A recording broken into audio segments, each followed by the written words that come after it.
udah akhirnya saya share acara ini di komunitas yang saya sudah punya grup, yaitu komunitas anti riba, khususnya di wilayah Jawa Tengah dan Jawa Barat. Alhamdulillah saya tergugah untuk datang ke sini karena melihat ini ada sebagian dakwah, ya, bagian dari dakwah. Saya adalah dulunya saya adalah komandan riba. Komandan riba selama 24 tahun. 24 tahun saya jadi komandan riba. Kemudian saya dapat amanah dari orang tua untuk menjadi marbot, ya. Komandan riba itu apa? Kolektor, kepala. Saya komandan riba di dunia farmasi 12 tahun. 12 tahun lagi di asuransi Manulife.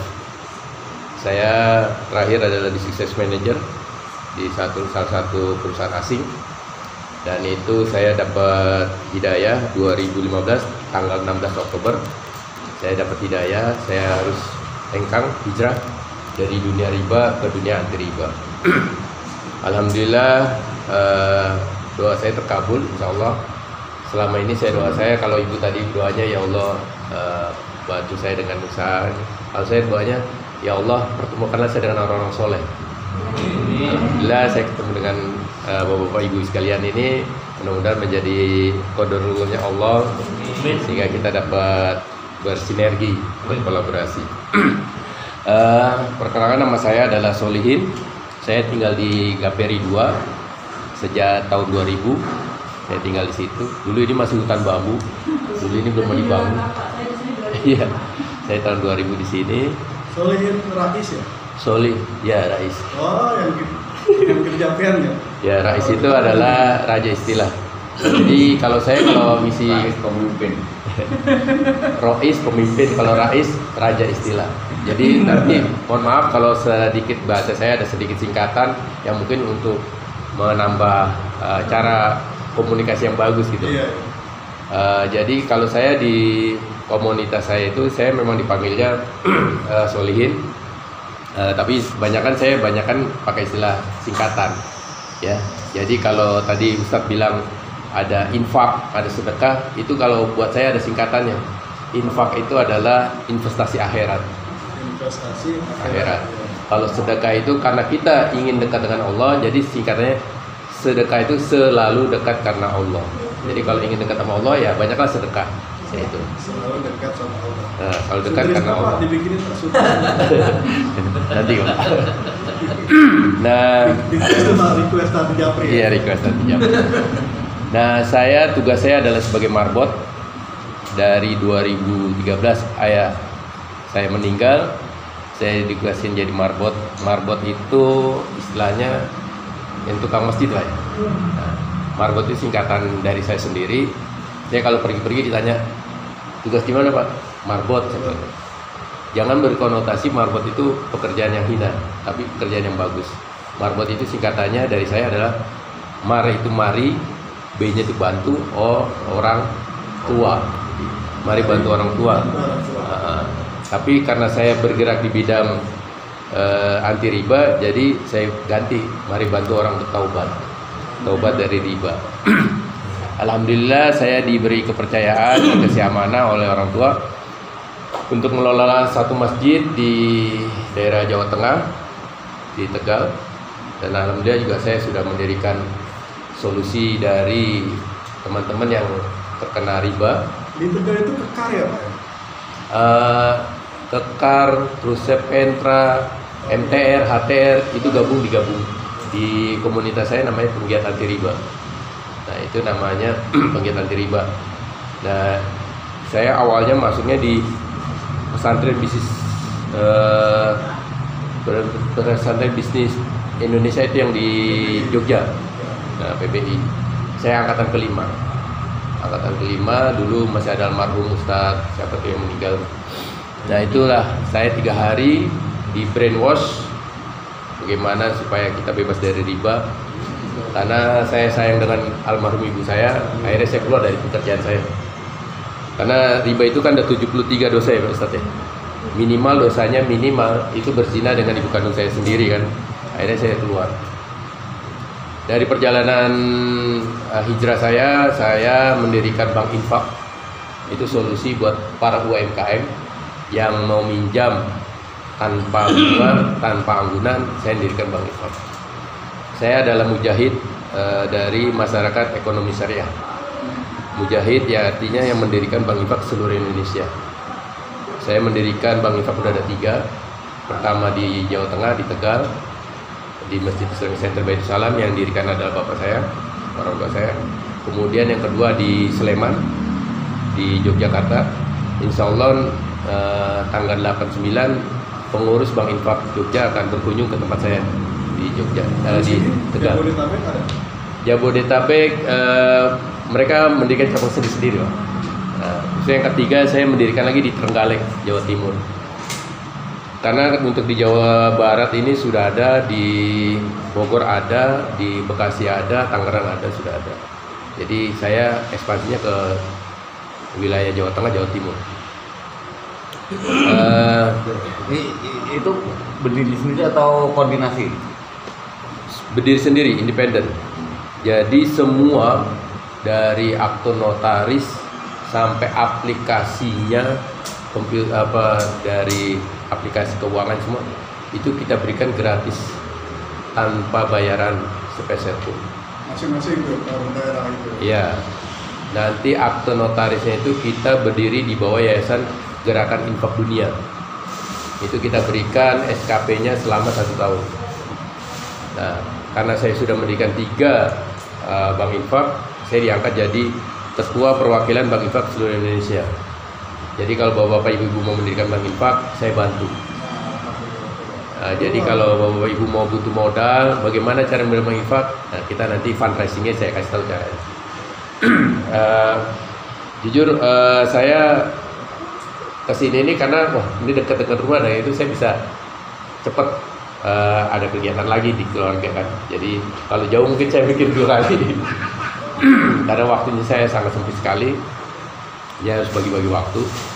Dan sekarang kegiatannya sekarang ini saya membina beberapa UMKM khususnya di perikanan.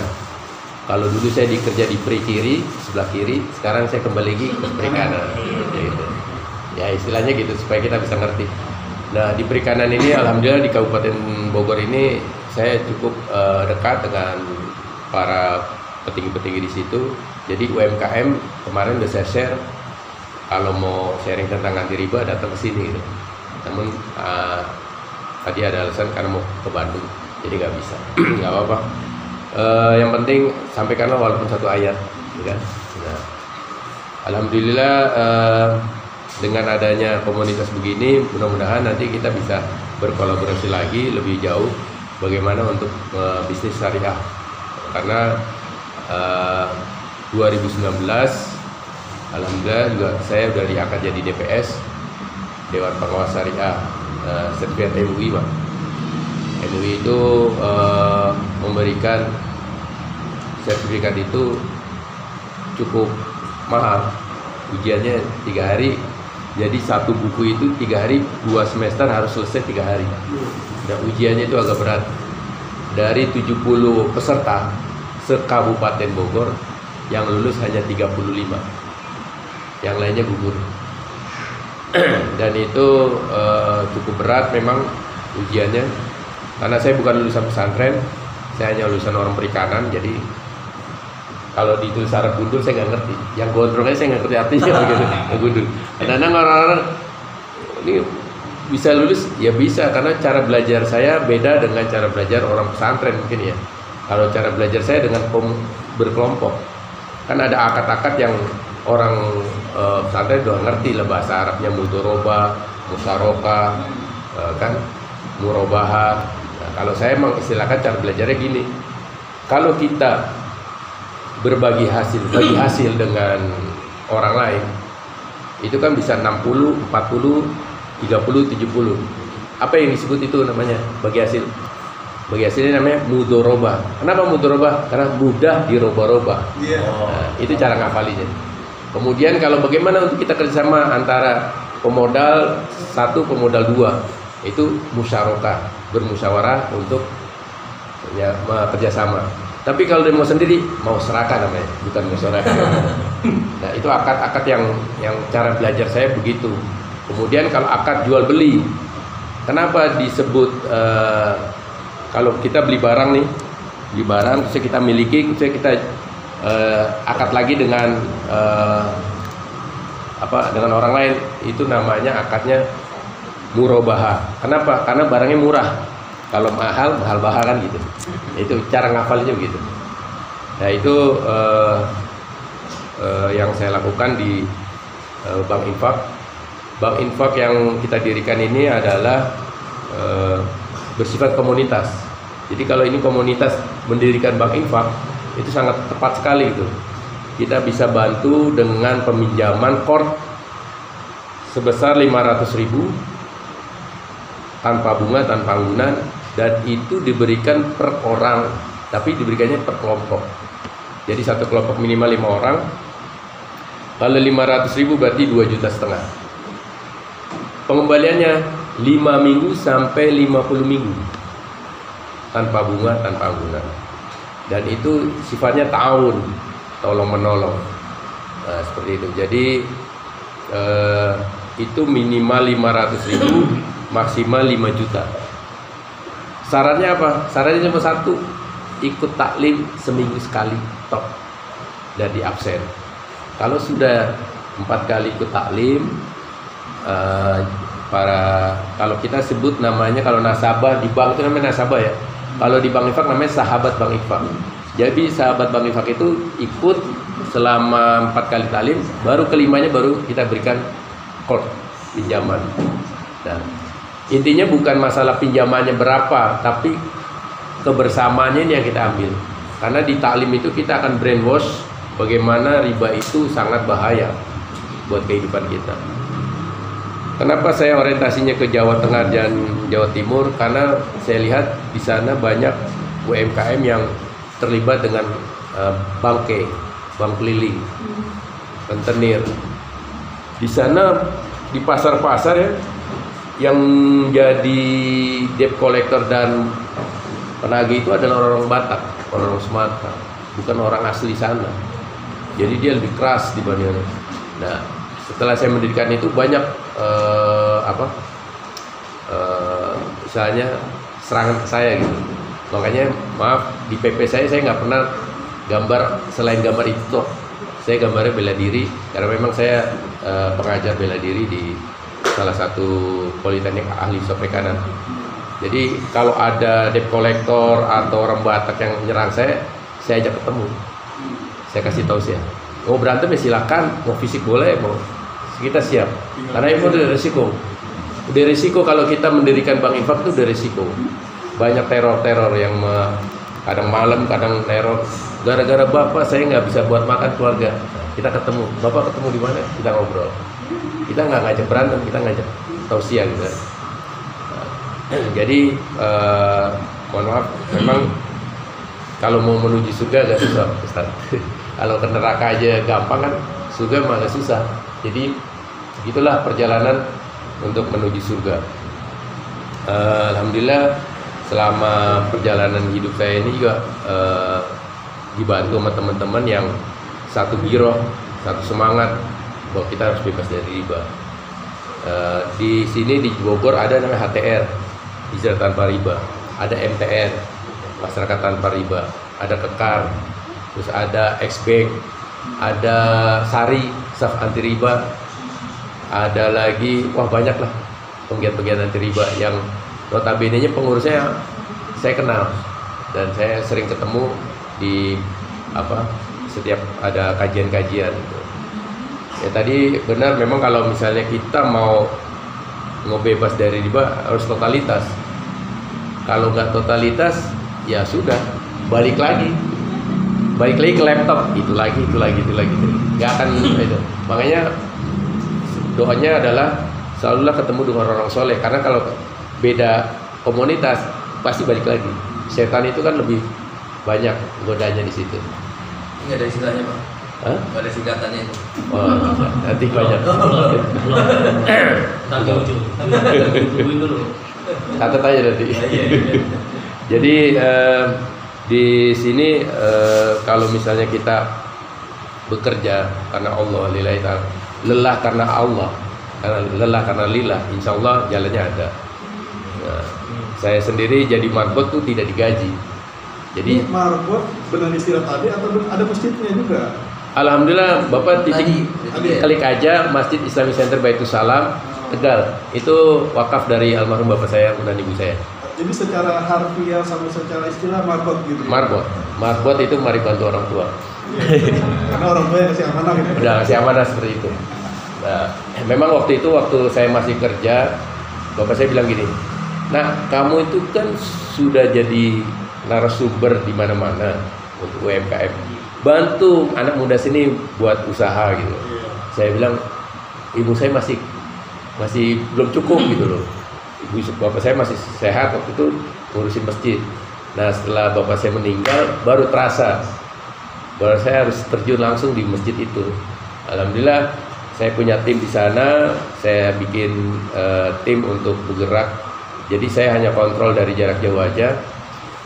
Dan makanya saya istilah marbot itu supaya mereka merasakan kita harus membantu orang. Kita ini pelayan, bukan juragan. Juragan kita itu Allah gitu loh. Jadi kita harus melayani. Dan selama Covid, Masjid Islamic Center itu banyak sorotan. Dibilang eksklusif, sebenarnya eksklusif biasa aja. Karena selama Covid, masjid itu tidak pernah tutup, selalu buka. Dan saya mendirikan kantin untuk UMKM. Itu juga akadnya adalah mudharabah, mudah dirobah-robah. Jadi 30% masuk ke masjid, 70% buat pengelola. Pengelolanya siapa? Sahabat Bang Infak. Duitnya dari mana? Dari Bang Infak. Kita pinjemin sehingga dia bertumbuh, kita kontrol. Karena saya background saya adalah financial planner, jadi manajemen keuangannya saya kontrol. Ini keuangannya begini. Sepertiga masuk sedekah dulu, infak. Selebihnya boleh pakai. Pakainya buat apa? Buat produktif. Produktifnya sekian lagi buat konsumtif. Jadi kita atur. Jadi mereka itu kita ajarin bagaimana cara mengelola keuangan. Kemudian kenapa saya bikin kantin? Kantinnya namanya kantin hati.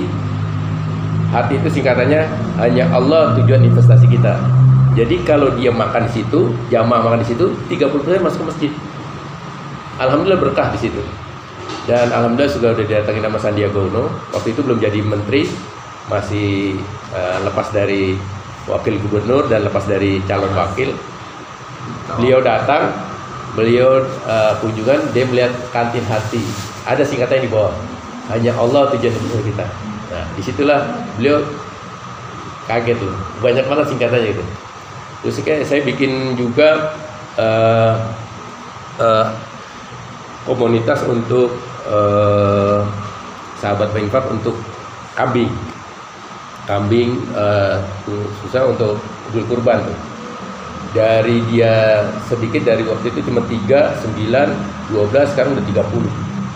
Nah, itu berkahnya dari mana? Yaitu pinjaman itu 500.000, terus naik 1 juta, naik 1,5 juta gitu. Alhamdulillah perputaran uang Bang Infak itu sampai sekarang itu udah 100 juta. Dan itu kalau prinsip saya gini, sedikit kita berikan yang penting berkah. Daripada kita ngasih banyak, mereka balikinya susah kan. Nah, akadnya adalah mudharabah. Artinya mereka pinjam bagi hasil. Kalau misalnya dia macet, ya kita tutupi dengan cara apa? Gotong royong. Nah, tanggung renteng. Nah, itulah. Alhamdulillah Februari kemarin 2020 saya sudah mendirikan lagi koperasi di Gamperi 2 sini. Koperasi syariah. Sebelum saya mendirikan adalah saya bikin kuesioner dulu. Warga sini saya kasih kuesioner, mau konvensional apa syariah.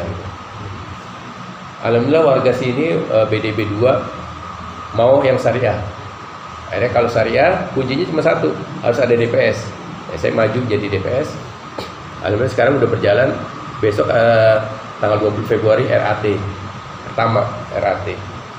Nah itu semua akad-akad yang dijalankan program oleh koperasi itu harus minta opini atau advice dari DPS. Kalau DPS bilang ini riba, nggak akan dijalankan. Ya itu karena itu kita udah disumpah bahwa setiap opini diberikan itu ada tanggung jawab dunia akhirat. Makanya DPS itu Dewan Penghuni Surga kan. Jadi kalau misalnya salah itu nggak masuk surga dia. Itulah istilahnya kan. Jadi berat memang jadi DPS. Tidak ada gajinya Pak. Dari koperasi tidak ada. Memang ketentuan dari MUI ada. Jadi ada biaya operasional itu kalau di MUI itu 12,5%, ya kan? Amil 12,5%. Tapi Departemen Agama 20%. Tapi karena ini masih baru, saya tidak minta. Pokoknya pakai aja dulu semua, nanti itu kan belakangan lah. Yang penting jalan dulu. Bagi bapak-bapak yang mungkin ibu jadi mau jadi anggota sana nggak apa-apa, boleh. Atau ada yang bikin koperasi bisa. Bisa. Kan bukan warga Gaperi. Bukan Gaperi. Iya kan bukan warga Gaperi. Nah, nanti kalau mau mendirikan ya, nanti saya bantu. Oh iya pendirian. Nanti dapat rumah di Gaperi. Ya Pak. Jadi kalau Pengalaman. ya, karena saya pikir begini, kalau saya hidup, saya harus bermanfaat buat umat gitu loh. Dulu saya di dunia riba, berangkat pagi pulang pagi lagi, gitu. Karena kerjanya begitulah. Benar, uang masuk habis, nggak ada terasa apa-apa. Tapi sekarang punya uang nggak punya uang nikmat aja gitu loh. Karena memang udah pasrah, yang tadi dibilang pasrah, memang pasrah gitu. Saat-saat di laundry pun saya juga udah pernah gitu. Bahkan saya dulu punya bisnis laundry di Cikarang dulu. Namanya laundry saya namanya Magic Clean. Magic Clean itu kan kalau masukin mesin abracadabra langsung itu kan langsung bersih. Langsung disetrika. Magic Clean itu singkatannya MAGIC. Manusia gila cucian bersih. jadi semua yang saya kerjain itu pasti ada singkatannya. Magic Clean. Jadi saya 10 tahun di laundry kiloan. Idenya itu dulu di sini belum ada laundry kiloan. Saya terpikir dengan PSK, pusat 1 kiloan. Bukan itu WTS. PSK bukan WTS kan? WTS itu wanita tidak sholat. Iya kan? Ya. Akhirnya saya bikin itu. Saya sempat diejek sama keluarga saudara-saudara. Istri saya bilang gini, Mas, kita diejek.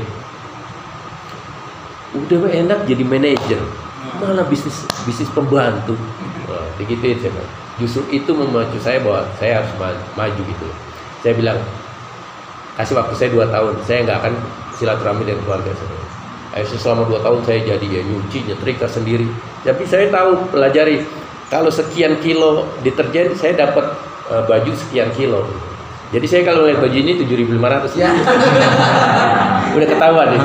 Itu kalau nggak pakai dalaman. Iya. Kalau dulu bisnis adalah perlu pakai modal. Sekarang saya buka usaha tanpa modal. Jadi adalah istilah kalau orang buka bisnis pakai modal, pakai segala macam. Saya buka laundry tanpa modal, tanpa mesin. Karena bisa buka laundry tanpa mesin, tanpa modal. Itu ada triknya. Saya juga belajar untuk kartu kredit. Itu yang ibu bilang 7 kartu kredit saya udah alami. Saya untuk mendapatkan belajar ilmu kartu kredit itu 3 juta saya bayar. Belajar kartu kredit 3 juta itu tanpa hutang. Artinya saya punya 7 kartu kredit, tutup sini, buka sini, tutup sini. Udah kayak main kartu aja. Itu triknya ada. Saya belajar dari orang yang benar-benar pinter mainan kartu gitu. Tapi setelah itu saya tinggalin. Tapi kalau saya buka sini nanti ada pengen kartu kredit ya. Itu sebenarnya bisa disiasati. Jadi kita dikibulin sama bank juga bisa kita kibulin. Ada ilmunya, Bang. Walaupun saya bukan orang perbankan, tapi saya tahu caranya. Dan itu tidak boleh saya share nanti semua kena riba. Japri aja. Jangan. Itu terus bagaimana cara membuat usaha tanpa modal, itu ada triknya juga. Saya belajar itu dari Bob Sadino langsung. Waktu itu Bob Sadino ngasih di Hotel Santika itu, Kartika Plaza situ ya. Saya bayar 3 juta waktu itu. Karena waktu itu saya masih jadi district manager, uang tuh gampang aja kan. Wah, kapan lagi nih saya mau ketemu Bob Sadino? Pengen ketemu doang. Saya bayar. Itu belajarnya dari jam 3 sore sampai jam 3 pagi. Non-stop ya. Kenapa jam segitu? Bob Sadino bilang gini, kalau saya ngadakan seminar pagi sampai sore udah umum. Dia kan berpikir pakai otak sendiri. Belajar aja, pulang kerja nih langsung masuk hotel. Itu kamar nggak ditidurin, udah ngobrol aja sampai jam 3 pagi. Di saat orang lemah otaknya, disitulah dibangkitkan semangat. Bagaimana caranya? Itu bikin acaranya di situ. Pertanyaan saya sama Bob Sadino cuma satu, Pak Bob, kenapa sih mau bisnis telur asin, mau jadi supir taksi, terus kenapa mau jadi kuli bangunan? Jawabannya cuma satu, saya malas jadi orang kaya. Saya pengen ngerasain bagaimana sih orang susah cari duit. Nah itulah motivasi saya. Oh iya, orang kaya aja pengen miskin, ya kan? Nah, masa kita nggak mau jatuh gitu? Akhirnya saya jatuh. Udah kelamaan miskinnya. Iya. Kaya gitu. Nah, sekarang memang kita harus bangkit. Ekonomi Islam ini kalau nggak dari kita siapa lagi gitu nih. Makanya saya sangat senang sekali kalau misalnya di antara kita ini kita berkolaborasi bisnis apa gitu. Terus gimana memulai bisnis tanpa modal? Nah, Gimana? Laundry. Saya sering dijadi narasumber di universitas ya. Tagline cuma mau bisnis tanpa modal silakan hubungi saya kan gitu. Nah, caranya adalah kalau orang kuliah IP-nya itu di atas 3 kan? Iya. Saya nggak perlu 3, saya 2,67 aja. 2 itu re, 6 itu la, 7 si. Jangan relasi kita punya bisnis. Mantap. Ya kita tanpa modal. Ustadz punya madu, saya jadi resellernya deh. Dari Ustadz berapa saya jual berapa. Dan pakai ilmu Robert Kiyosaki. Robert Kiyosaki gimana? Ambil margin profitnya sedikit, tapi faktor pengalinya yang banyak. Itu yang kita pakai. Jadi Ustadz mau ngasih harga mentah berapa, saya jual berapa. Akad di sini putus, sah secara syar'i. Muamalahnya sirkanya saran. Saya jual ke sana, akadnya beda lagi kan? Sah. Dari Itu syar'inya seperti itu. Nah itulah belajar dari DPS itu Pak. Dari MUI saya belajar begitu. Jadi oh ternyata ilmu muamalah Islam itu lebih bagus dibanding kita kalau nggak belajar kan itu konvensional. Nah itulah yang saya pelajari mendalam bagaimana akad-akad sirka-sirka di jual beli. Kemudian kalau laundry, karena saya hampir 10 tahun berkecimpung di laundry, kalau saya jadi konsultan itu ada 2, konsultasi sama sultan, konsultasi sama setan. Nah tinggal mana yang mau pilih gitu. Ya, kalau sama sultan ya jalannya lurus, ihdinas siratal mustaqim. Kalau setan beda lagi kan gitu, pakai jampi-jampi. Nah disinilah saya biasanya kalau jadi konsultan laundry, kalau dia bikin laundry itu franchise, itu sistemnya aja 70 juta. Kalau saya 70 juta udah milik sendiri, nama sendiri. Ntar fee konsultannya ya nanti kita bicarakan berapa, terserah. Seikhlasnya mau berapa kan gitu. Tapi guidance-nya dari 0 sampai berjalan sampai dia punya pelanggan, itu tanggung jawabnya saya sebagai konsultan. Itu istilahnya nggak usah bayar royalty fee terlalu mahal gitu loh. Ya keikhlasannya aja mau berapa, yang penting saya buat sistemnya itu bisa dibuat franchise sendiri gitu loh, wirausaha sendiri. Makanya saya bilang ini bapak punya, saya punya ibu, apalagi franchise kan. Iya, franchise. Kalau ibu punya inisiatif bikin sendiri bisa. Dan alhamdulillah saya di rumah bikin usaha frozen food. Karena saya orang perikanan, istri saya orang perikanan, saya bikin namanya Ends Food. Ends Food itu singkatannya ENDS. Karena nama istri saya Endang, saya Solihin jadi Endang Solihin. Sebenarnya namanya Ends itu kan makanan terakhir. Artinya enak, nikmat, dan sehat. Gitu. Sebenarnya nama juga enak nih Mas, dimsum somai. Gitu. Saya bikin somai, saya bikin tahu ranjau ikan, saya bikin tahu gulung. Jadi yang di luar itu banyak somai kalah dengan punya saya. Karena memang saya khusus ikan laut. Kalau yang di luar kan mungkin bukan ikan itu ya. Saya ikan laut khusus. Saya punya UMKM, anggota saya yang dia mensuplai saya gitu. Jadi di rumah ada freezer, ada steamboat, ada dory, macam-macam. Jadi saya sebagai ketua UMKM, teman-teman ngetropin. Saya pikir dia punya produk, saya harus punya produk kan gitu. Masa ketua aja nggak punya produk? Akhirnya saya bikin N-Food. Alhamdulillah saya jualannya online. Jadi kalau ada pesanan saya kirim-kirim. Mungkin saya juga bisa taruh sini nanti bagi hasil aja nanti. Ambil profit sedikit tapi faktor pengalinya banyak. Jadi seperti itu pengenalan saya. Mungkin kalau ada yang ditanya-tanyakan silakan. Tadi Bang Infak, sumber keuangan Bang Infak dari mana? Sumber Bank Infak itu fundraising, Pak. Fundraising. Jadi modal awal itu 10 juta.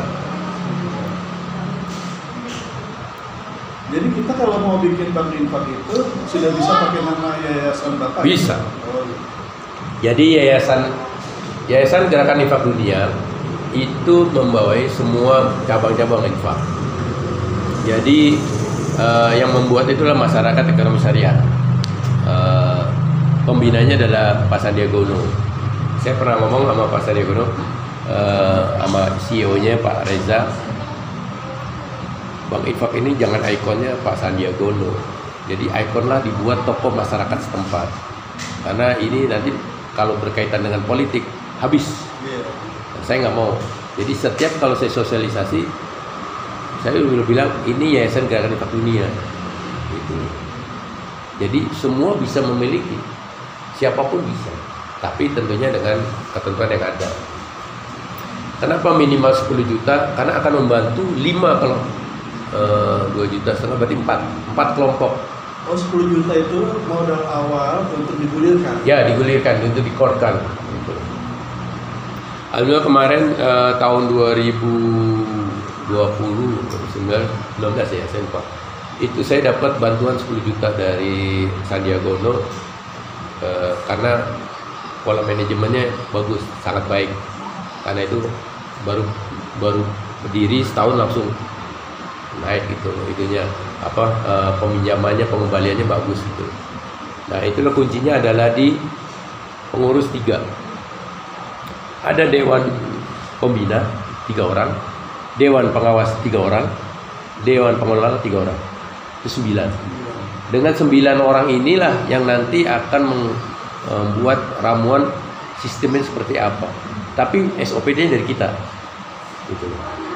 SOP-nya dari kita. Nanti kalau misalnya pinjaman mau berapa dulu, terus bagaimana untuk pengembaliannya, ada 3 juga. Ada infak cicilan, ada infak rutin, ada infak khusus. Itu yang kita nanti ajari. Dan itu pelatihannya 1 hari, Pak. Sosialisasi dulu. Habis sosialisasi kita bikin berita acara, karena saya yang sosialisasi bikin berita acara, saya report ke pusat. Pusat nanti akan bikin jadwal untuk pelatihan aplikasi Android gratis, dan semua nanti terrekod di sini, Pak. Anggotanya siapa yang terlibat, semua ada di sini. Gitu. Jadi siapa yang berinfak berapa? Iya, ada di sini semua. Iya, tinggal klik aja. Ini kan sumber dana salah satunya fundraising. Ya. Berarti kan kalau fundraising itu biasanya kan mereka bertanya udah jalan atau belum. Nah karena ini adalah satu komunitas bisa diandalkan, udah jalan di sana segitu ya. Meskipun kita baru gitu. Nah itu pertanyaan yang sering ditanyakan ke saya gitu. Pak Solin gimana mau? Itu kan perlu modal itu. Nah, kalau pertanyaannya modal, tidak akan jalan kalau nggak ada modal, kan gitu pertanyaannya. Nah caranya gimana? Kita fundraising bazar. Saya bikin bazar. Sekarang saya tanya, Bapak Ibu selama hidup pasti punya baju dong? Iya. Ada yang layak pakai nggak? Ada. Kumpulin. Sampai nggak keinget berapa baju yang Berapa? Sekarang pertanyaan saya, berapa banyak baju yang bisa dibawa ke masjid buat ibadah? Sudah berapa banyak? Pasti ada yang belum makan. Ambil, sedekahin, bikin bazar. Mau harga 10.000, mau 15.000, 20.000, kumpulin. Kan tadi pakai Robert Kiyosaki, marginnya kecil, faktor pengalinya banyak, yang beli banyak, habis dapat tuh 10 juta. 9 orang, taruhlah sejuta, atau 500 masih kurang, bazar untuk bisa. Nah, kalau saya bikin marketing hati sembako begini, saya bikin ada kantinnya, ada sembako hati juga ada. Saya bikin sistemnya gini, karena saya dulu pernah di asuransi, saya bikin semacam polis. Pak, saya bikin sembako hati ini, hati itu hanya Allah tujuan investasi kita. Jadi kalau Bapak berinfak, saya pinjam, tapi tanpa bunga. Kalau Bapak ngasih 1 juta, itu sama dengan ekuivalen dengan 1 kuintal gula pasir. Kita hitung 12.500 kali nurnya, kurang lebih segitu. Kalau Bapak misalnya naruh 1 juta, saya pinjam selama 2 tahun. Setelah 2 tahun Bapak mau ambil, kita kembaliin 1 juta. Tapi selama 2 tahun duit ini berputar. Keberkahannya ada di mana? Sembako ini dibeli oleh orang, duitnya masuk ke masjid, untungnya orang itu bisa pakai sembako itu, ya kan? Bapak juga bisa pakai, juga beli sembako itu, tapi dapat sedekah ke masjid juga, double, pahalanya double di situ. Mereka mau, ternyata nggak sampai 1 juta, ada yang 5 juta, itu unlimited. Perkiraan kita 1 juta, ada yang 5 juta, ada yang 10 juta. Saya kaget, padahal ide cuma sederhana gitu. Tapi katanya dipinjamkan. Ya, kalau dipinjam. Apabila dalam 1 tahun atau 2 tahun terjadi resiko, di baliknya ada ahli waris. Istrinya berapa persen, anaknya berapa persen, kita kembalikan sesuai dengan. Karena saya lama di asuransi kan, saya bikin polis seperti itu. Mau mereka, itu yang saya jalanin. Program masjid ya. Iya. Itu produktif. Iya, buat produktif. Pemberdayaan masjid maksudnya. Iya. Jadi masjid pun saya bilang begini, infak yang terbaik. Jadi gini, saya belajar tuh dari Joko Karyan 3 hari saya mau di sana nginep saya 3 hari. Saya belajar bagaimana sih manajemen masjid. Karena saya jujur saya bukan orang pesantren. Oh begini, udah saya kombinasi dengan ilmu manajemen saya di perusahaan asing kan. Saya karena dulu kerja di farmasi orang Amerika. Itu cara ngajarinya target. Kamu harus punya target bulan ini berapa, ini berapa terus itu. Terus ya itu terbiasa jadinya. Wah saya kombinasi aja. Masjid ini harus bulan depan harus punya infak sekian. Gimana caranya? Saya jabarin. Ini begini, ini begini, begini. Saya petani, misalnya ditelitiin satu-satu. Ini udah belum? Ini belum? Kayak gitu. Kalau nggak gitu, nggak akan capai target. Nah, ini kayak tahun lalu, 2 bulan, 3 bulan sebelum Ramadan, saya udah bikin program. Saya langsung bikin spanduk besar, banner. Sini 3 meter, sini 5 meter.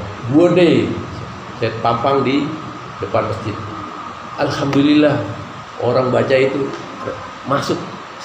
Jadi Ramadan kita udah punya duit. Sebelum Ramadan udah punya duit. Itu orang musafir Pak. Kita nggak kenal. Entah malaikat apa. Dia ngeliat kontak itunya langsung 30 juta dari mana sih kita? Ini baca aja tuh. Karena kita punya jadwal detail. Tanggal Ramadan tanggal segini ada cara ini detail itu. Hubungi kontak ini. Udah. Kita nggak perlu pakai proposal door to door. Itu aja kita expose. Ya itu saya bilang marketing udara, marketing darat, saya bikin begitu. Alhamdulillah dalam perjalanan ini banyak orang antusias untuk investasi di situ gitu. Dan saya paling banyak disorot orang reserse Satgas Covid sana. Saya banyak ditegur. Ditegurnya gini, ini masjid paling susah disuruh tutup. Saya bilang, Kalau teman-teman nggak bisa jawab, suruh telepon saya. HP saya 24 jam. Kalau dia telepon, Mas Ulin, sini kenapa ditutup? Kenapa masih pakai karpet? Dia bilang gitu. Ya udah, kalau karpet saya ngalah. Tapi soal tutup jangan, saya bilang. Gini, Pak Polisi, saya bilang gitu. Kalau ditutup, apakah yakin Bapak jamaah saya doanya benar di rumah? Nggak yakin. Yang di masjid doa aja belum tentu dikabulkan, apalagi di rumah. Makanya kita ngumpul di masjid supaya sama-sama dikabulkan gitu loh. Saya logika berpikir aja, nggak usah pakai hadis, ya kan? Sekarang gimana Pak untuk saya ngikutin prokes sudah. Saya bikin proposal, ngajuin ke Satgas Covid, minta termometer, minta masker. 3 kali saya datengin nggak dikasih. Saya bukan pengemis. Saya bilang nggak usah, di stop. Kita berdiri sendiri, kita beli, kita nonton. Karena kan kita di prosedur, katanya setiap masjid harus ngajuin, kita ikutin. Tapi akhirnya kita dianaktirikan.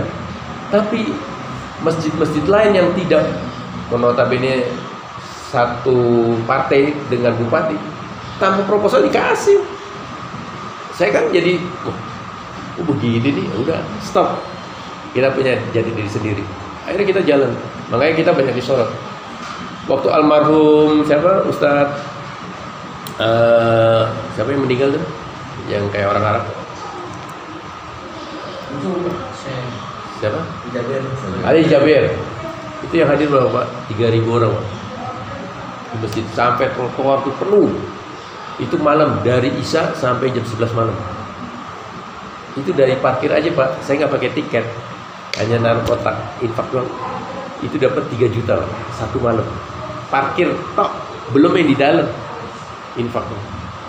Allah itu ngasih berkah itu benar-benar. Tapi pengawasnya banyak juga intel.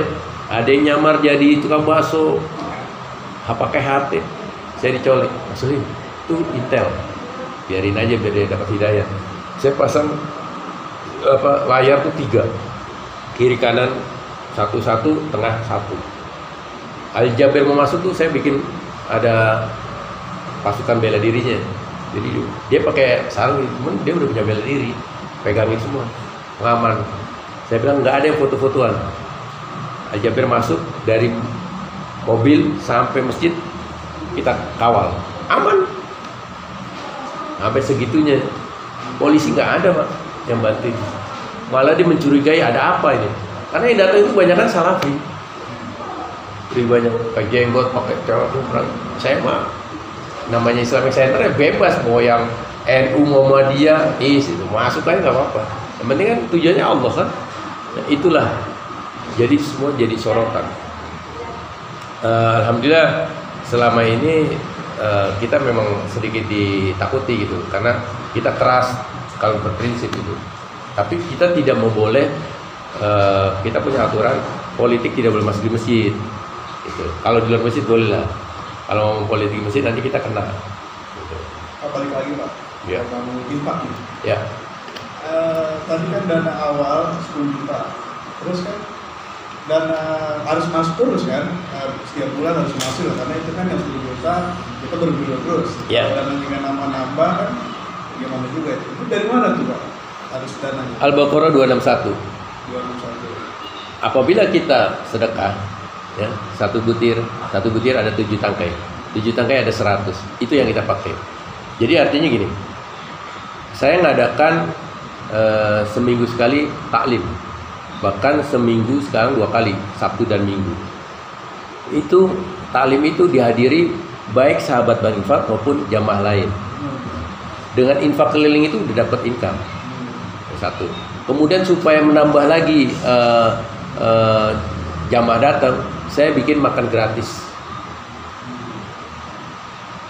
Kalau makan gratis kan berarti masjid harus nyiapin makanan, Iya, keluar uang. masak, keluar uang. Saya nggak ngeluarin uang. Caranya gimana? Setiap Jumat kita ke pasar, kita bikin kaos di sini, Jumat Berkah. Kita cari orang-orang pasar yang mau sedekah. Terserah mau ngasih ayam monggo, tempe monggo, tahu. Kadang sekali banyak, tempe banyak, tahu banyak itu buat 2 hari Pak, habis. Kita hanya bayar tukang masak sehari cuman 75.000 satu orang. 2 hari 150, kasih 3 orang.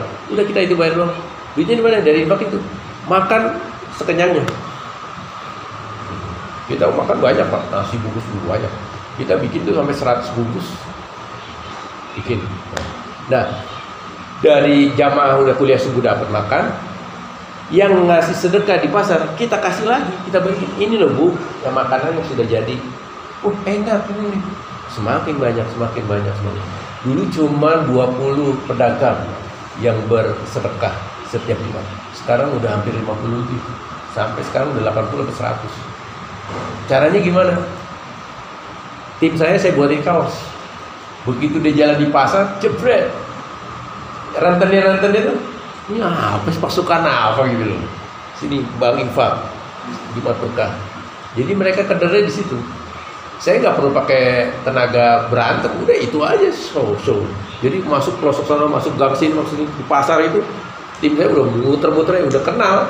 Oh sedekah. Yang sebelah yang tadi nggak sedekah ikut jadi sedekah. Dan selalu saya bikin testimoni kayak bapak tadi tuh. Testimoni. Bu, gimana setelah ibu sedekah ikut Jumat Berkah? Alhamdulillah, dagangan saya hari berikutnya nambah. Semakin besar. Kitanya kewalahan. Dulu cuma 1 kulkas, sekarang udah 4 kulkas. Kadang buat nahan barang yang itu kalau nggak ngantor kulkas nggak awet kan? Gitu. Nah itu yang saya lakukan. Itu juga idenya dari Ustadz Agus dari Kendal, dari MTR, Masyarakat Tanpa Riba. Waktu itu saya pertama kali buat tuh, saya dengan uang kas masjid, saya beli, booking masakan Padang. Udah, pokoknya masakin sekian bungkus, ini duitnya buat masjid. Mau pikir-pikir, boros juga. Akhirnya saya ngobrol sama Ustadz Agus. Ustadz Agus ngasih ide, Pak Soli ke pasar aja, tanya mau sedekah gak. Udah saya door to door sama tim saya, sedikit. Lama-lama satu pasar udah tahu, setiap Jumat pasti ada sedekah. Dan itu di mobil tuh, wah penuh, ada semangka, ada pusing kayak orang mau kendurian aja, hajatan besar. Dan itu mulai masak jam 3 pagi Pak. Gitu. Sore ini pagi jam 7 ke pasar. Siang udah diracik. Masukin kulkas. Pagi jam 3 udah masak. Ada 3 orang. Nah, apalagi nanti mau puasa. Puasa selama Covid kemarin yang itikaf biasanya saya kalau nggak Covid itu sampai 350 orang. Kemarin Covid sampai 200. Berkurang sedikit. Itu itikaf. Nah, tradisi orang sana gini Pak. Orang yang merantau dari Jakarta sebelum pulang ke rumahnya, kan dia orang Tegal ya, bikin warteg di Tegal, Jakarta. Dia sebelum pulang itu dia itikaf dulu di masjid sampai Idul Fitri, baru dia pulang. Nah itulah saya ambil momen seperti itu. Wah, masjidnya harus jadi pelayannya tamu Allah.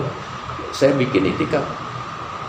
Nah supaya mereka betah, saya bikin semacam kayak kartu kunjungan gitu. Jadi dia member. Jadi kalau ini udah jadi member gitu. Jamaah masjid tuh dikasih kartu. Iya, member itu. Memang kecil, cuman pengaruhnya besar. Iya. Gitu.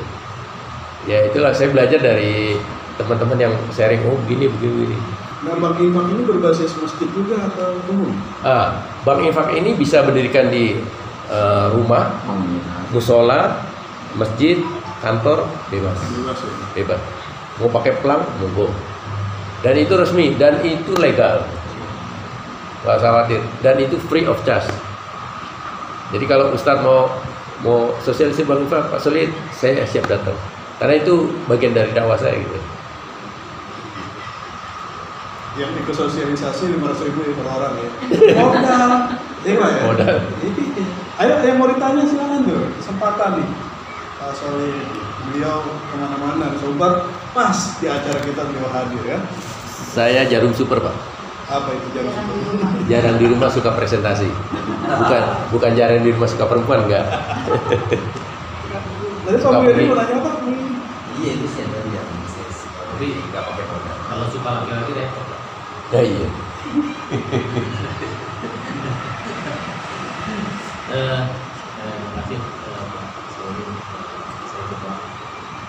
siapkan juga gitu ya di dekat rumah nanti DKM-nya mungkin program yang ringan-ringan dulu dengan dono, nanti kita sentuh lagi dengan yang normal dan sebagainya. Saya coba lihat dulu ya. Ya. Catat aja nomor HP saya, Pak. Ya, tadi udah di daftar absen cek ini. Udah ya? Tapi nanti Pak, nanya lagi. masih ya terkait juga dengan yang pengelolaan tadi seperti yang supaya tidak kecebur lagi gitu ya. Iya. Masih terus kepleset terus nih Masya Allah. Karena memang nggak bisa sendiri. Saya sadari itu kalau kita berpasangan kan pasangan juga begitu. Nah ini saya selalu memohon biar pasangan bersama-sama dengan satu arah. Kadang-kadang saya ke kanan dia mau ke kiri. Bapak, saya mau tanya dulu. Bapak suami istri pernah nggak sholat malam nangis bareng? Tanya dulu. Belum kalau tapi Lakukan itu, Pak. sholatnya terpisah ya. Nah, lakukan itu, Pak. Saya dulu isi saya itu 24 tahun di riba juga. Saya suruh berhenti. Istri saya bilang gini, Mas kalau saya berhenti, Mas sanggup biaya hidup? Sanggup, saya laki-laki saya bilang gitu. Karena saya merasa waktu itu di manajer. Berhenti kamu, saya bilang gitu. Berhenti. Setelah berhenti, mohon maaf ya, istri saya dulu SMP-nya Immanuel, SMA-nya negeri. Sekarang taksinya lebih bagus ngajinya, karena di LBQ dia belajar Arab Qurani, bahasa Arab. Sekarang di rumah dia ngajar privat. Dulu ngajinya, tartil gak bener. Malah saya sekarang kalau ngaji dibener, Mas itu kurang 2 rakaat. Kaget saya. Karena apa? Selama saya hijrah, saya selalu sholat bareng, nangis bareng. Bahasa Indonesia seperti itu tadi, saya nggak bisa bahasa Arab. Arab pun boleh nggak bisa, saya bahasa Indonesia, saya nangis. Habis sholat saya berpelukan, saya cium tangan. Kalau istri nyium tangan suami wajar. Kalau saya nyium tangan istri saya kaget. Itulah mengembalikan gelombang, satu gelombang frekuensi. Tadi kan Bapak ada 2 gelombang, jadikan satu, jebret. Begitu ada masalah keuangan nggak ada, istri saya pasti bilang, ya udah ambil hikmahnya aja. Selalu gitu, pasrah dengan Allah. Ada rezeki dan itu udah terbukti. Saya sama istri saya nih nggak punya duit sama sekali, punya duit cuma 20.000. Sedekah nih orang kasih, dapatnya 200.000, 2 juta. Itu saat itu juga pagi ngasih, sore dapat. Istri langsung astagfirullah. Ya, begitu cepatnya gitu loh. Begitu cepatnya. Saya bikin somai, Pak. Tanggal 5 April, almarhum masih ada ibu saya waktu tinggal di sini. Baru kemarin 17 Juli meninggal. Ibu saya bilang gini, pengen gawe apa kan orang Jawa. Buat apa ini? Ini bikin somai. Bu, minta doa berkahnya. Ya. Saya bikin di dapur gini sama istri saya, ibu saya duduk doa. Nyata ada SMS masuk. Jebret. Mas Solihin, itu somai bisa nggak buat takjil? Buat iftar. Masjid mana? Manulife. Sekali pesan berapa? 440. Hari itu, buset, saya langsung bikin cepet banget. Ibu saya langsung, wah bikinnya banyak banget. Iya nih dapat SMS. Saya langsung nangis di situ. Itulah pertama kali saya sama istri saya bahwa apa yang kita berikan tuh jangan dihitung. Kasih. Justru berikan yang terbaik. Apa yang kita punya, kasih yang terbaik. Jadi kalau Allah jangan banyak berhitung, kasih aja. Gak usah mikir entar dapat apa lu, jadi aja. Gitu. Saya juga tadi datangnya, cuma sedikit. Saya malah lebih senang, lebih sedikit, lebih kondusif gitu. Kalau banyak kan mungkin lebih itu lagi repot lagi kan, sedikit gini kan.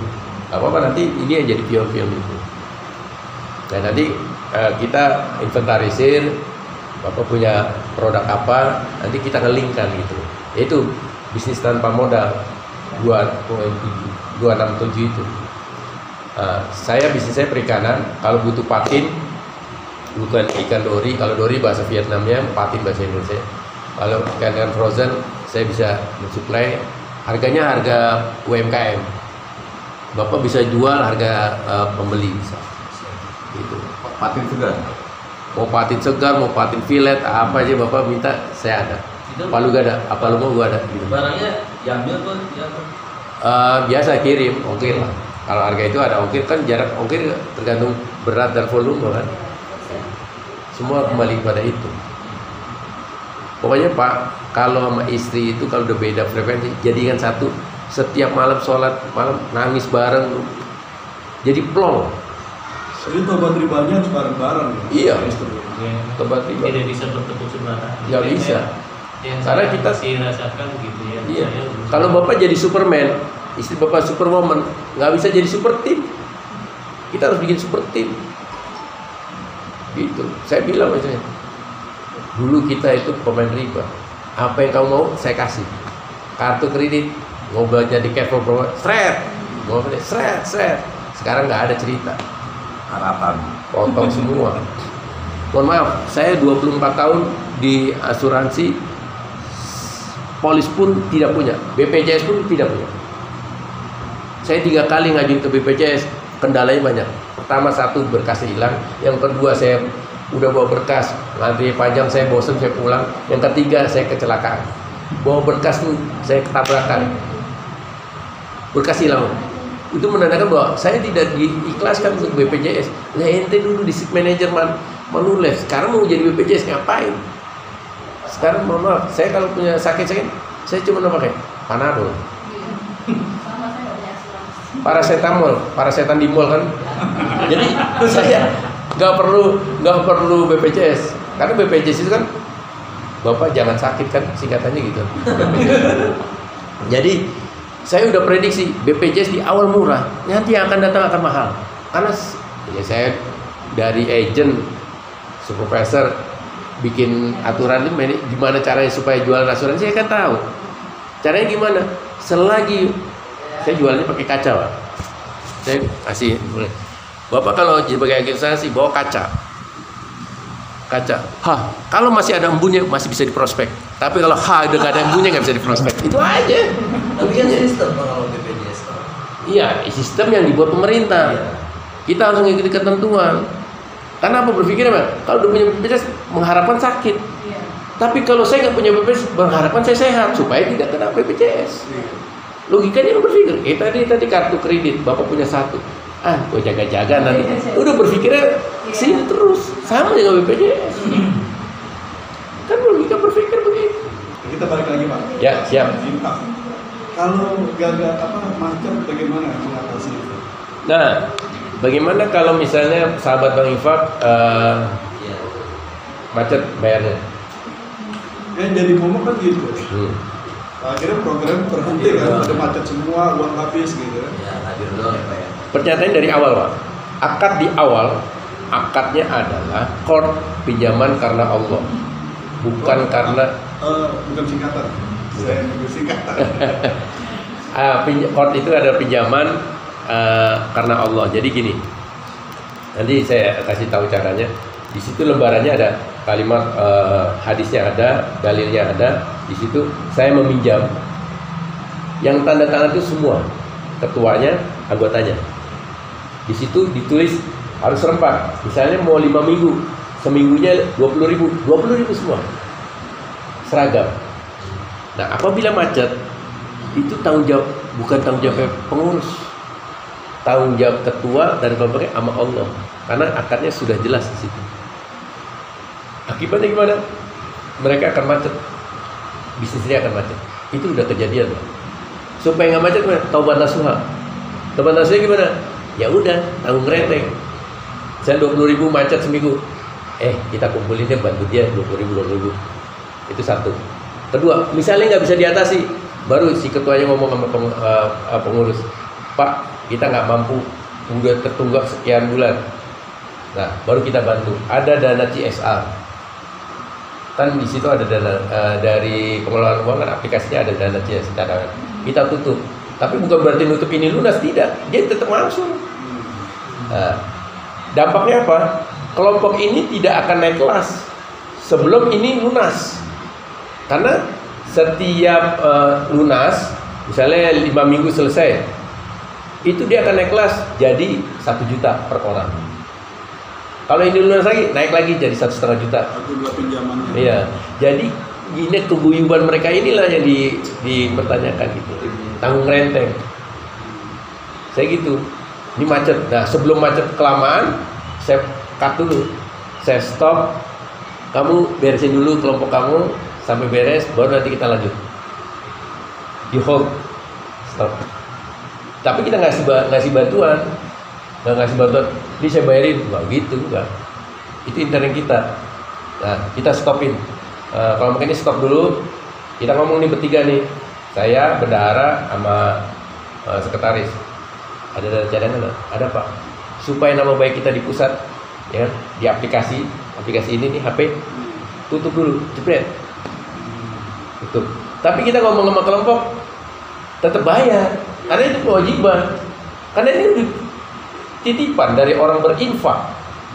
Dia nitip uang 500.000 sejuta untuk membantu, untuk produktif, bukan konsumtif. Itu pengurus bentuknya dari dana apa? Ada dana khusus Pak, infak khusus. Jadi kita bikin kegiatan, misalnya kayak gini. Kalau biasanya dari Ramadan nih ada festival takbir, dari pusat ngadain kegiatan. Nah, kita berlomba tuh. Itu bisa ada dana pemenang sekian juta. Nah itu kita sisihkan untuk CSR. Nah dana CSR ini tidak hanya buat nutupin itu. Ada yang sakit kita bantu, ada yang meninggal kita bantu. Kalau Bank Infak Pak, insya Allah nanti kalau misalnya berdiri, nggak usah banyak-banyak dulu Pak. Bikin 4 kelompok dulu dengan 9 orang. Kalau nggak ada 9 ya 5 orang pengurus. Nanti kita dirikan. Nanti lama-lama ada jalannya Pak. Dulu saya juga awal masuk ke masjid sini, ditentang ke sini.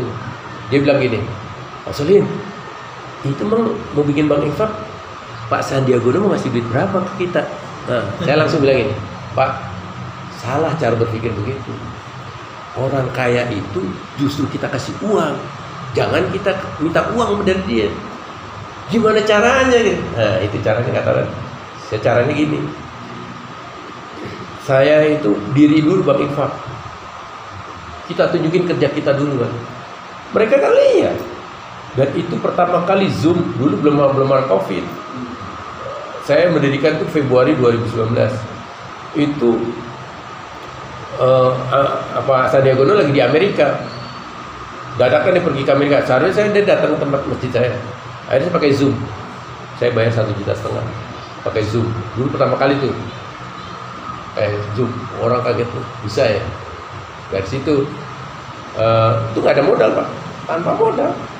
Mulai aja dulu, modal cuma 5 juta, belum ada 10 juta. Udah berdiri, sorry, dia harus modal 10 juta, beres. Saya bilang, dari mana? Dari Allah. Saya pede aja, nggak punya modal. Udah saya bikin bazar, bikin kegiatan, ada infak masuk, kumpulin, baru ajuin. Ini Pak, saya udah modal, BSI langsung. Jadi, dan itu namanya bebas. Misalnya Bank Infak Al-Ikhlas, Bank Infak apa, bebas, nggak ada ketentuan. Jadi bersifat lokal itu. Lokal. Gimana kalau bulan depan kita khusus sosialisasi tentang Bank Infak ya? Benar. Iya maksudnya kalau waktu kasih. Insya Allah. Saya tanggal 1 Juni ada di Depok. Saya kira-kira sendiri tanggal kira ada waktu kapan nih mainin, jangan kayak kemarin ada beda pendapat sama Pak Jamdani kan, waktu ini tanggalnya udah ditentuin tapi meleset mengenai ini. Nah yeah. Pak Solin kira-kira bulan depan Maret ada nggak? Saya seminggu di break, besok saya pagi berangkat, seminggu saya di Tegal karena ada tamu dari Jogja. Mungkin pulang saya tanggal 9-10 udah pulang. Maret. Ini enggak, bulan depan Maret, yang Maretnya untuk Maretnya masih kosong. Masih kosong.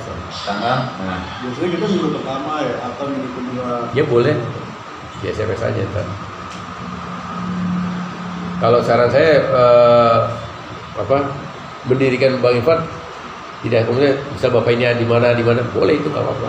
Tapi datang satu ini nggak apa-apa. Misalnya Bapak di Depok nih, bawa temennya masih taklim DKM mana, bawa ini bawa, nggak apa-apa.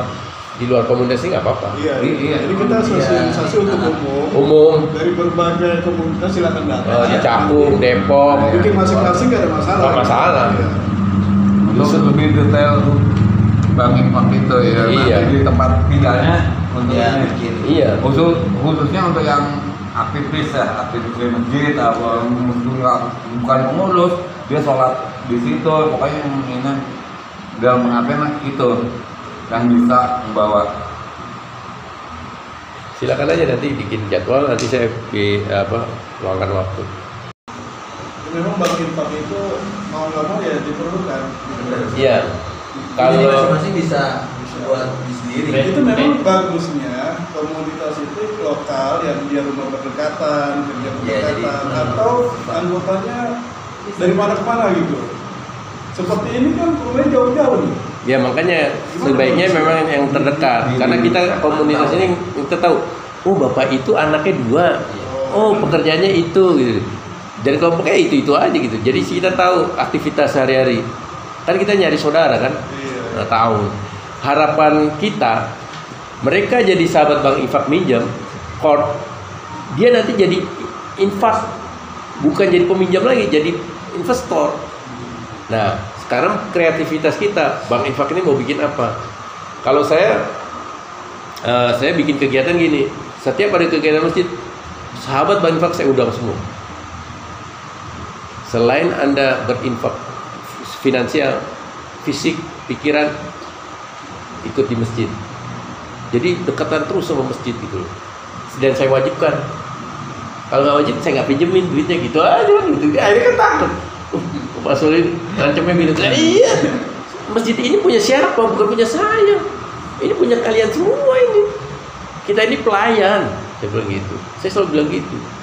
Tapi ada kasus yang anggotanya pencar-pencar. Wow, banyak Pak. Kasus kemarin tuh saya tuh karena harusnya berapa 9 bulan atau 4 bulan ya. Saya stop 1 bulan, saya hold di hold. Sebulan bulan Agustus ini nggak ada cicilan, tutup semua. Karena teman-teman bilang, Pak, saya jualan turun, ini turun, udah. Agustus ini nggak ada cicilan, taklim tetap jalan, cicilan stop. Wah senang mereka. Tapi September harus ada cicilan. Nggak ada cicilan, saya cut, saya gitu. Jadi awal saya bikin HPP kan, bukan harapan palsu, tutup. Tapi September harus ini. Ya, udah tutup kan. Begitu September, ayo cepet nyicil, baru mau nyicil. Nah, ada yang dari jauh datang, Jess, kecolongan saya. Pak, saya mau pinjam gini-gini. Karena udah ngikutin prosedur 4 kali taklim, pinjam dia. Ternyata dia pinjam sama kelompok lain yang pinjamannya sudah besar. Padahal dia pinjamnya 500.000. Dia pinjamnya yang udah 1,5 juta. Dia pinjam ke sini tanpa sepengetahuan saya. Begitu jalan kredit macet, langsung saya panggil ke ketuanya. Panggil, kita persuasifkan, konseling. Kenapa bisa begini? Maaf Pak, begini-gini. Saya dijanji gini-gini. Nah sekarang ini saya tutup ya. Tapi jangan bilang sama anggota kamu saya tutup. Karena ada dana jasa. Saya minta pertanggungjawaban kamu gitu. Pertanggungjawabannya apa? Ini Al-Quran. Kita akad. Keder deh Pak. Bismillahirrahmanirrahim. Jika saya terlambat menyicil, dosa saya masuk ke kamu, pahala saya masuk sini. Deal. Gitu ya Pak. Keder deh, nggak berani. Kita tapi pribadi gitu Pak. Jangan diekspos. Kasihan kan dia punya aib kan, harus kita tutup kan. Akhirnya berani nih. Udah akhirnya dia mundur. Setelah lunas, Pak saya mundur aja Pak. Ngeri Pak Solin. Nah iya kita nih diamanatin orang 10 juta suruh ngelola, tapi disalahgunain, saya nggak bisa. Itu berat. Ini Al-Quran nih, ayo kita akad. Berani? Gitu aja. Untuk yang ngisi taklim tiap pekan gitu. Taklim jadi gini. Saran saya, sebagai pembina itu adalah ustadz. Artinya tokoh yang mumpuni keilmuannya. Jadi begitu dia taklim, dia bikin brainwash tentang riba hadisnya ini. Nah, kemudian nanti begitu dia ada masalah, kita hadirkan beliau untuk ngasih tausiah kan itu. Nah, pembayarannya gimana? Ya seikhlasnya. keuangan dari infak yang beredar. Begitu biasanya. Dan saya biasanya Tokoh pembina lokal yang diangkat ya. ya lokal, tokoh lokal. Sehingga dia punya beban moral sosial pada anggotanya kan gitu. Iya. Soalnya kalau kita ngambil cabutan dari ustadz lain nanti nggak ada chemistry antara pengurus dengan anggota. Nah nanti kalau misalnya bapak-bapak misalnya mau butuh pakar ekonomi syariah yang benar-benar pakar, Ustadz Condro saya bisa kontak. Itu ibaratnya kayak temennya udah, Ustadz saya butuh advice ini nih. Opo lagi, dia orang Jogja, udah kayak temen nih, jadi udah baik sama saya. Kira-kira ada lagi nggak pertanyaan? Oh, punya asal. Jadi Kita setengah 3 tutup ya. Ini jam berapa sekarang? udah lebih. Setengah 3. Ya, kita puas nggak puas ya harus kita tutup. Dan untuk pertemuan ini mari kita tutup dengan membaca hamdalah dan kafaratul majlis. Alhamdulillahirabbil alamin. Subhanallahumma wa bihamdika asyhadu an la ilaha illa anta astaghfiruka wa atubu ilaik. Terima kasih. Wassalamualaikum warahmatullahi wabarakatuh. Waalaikumsalam.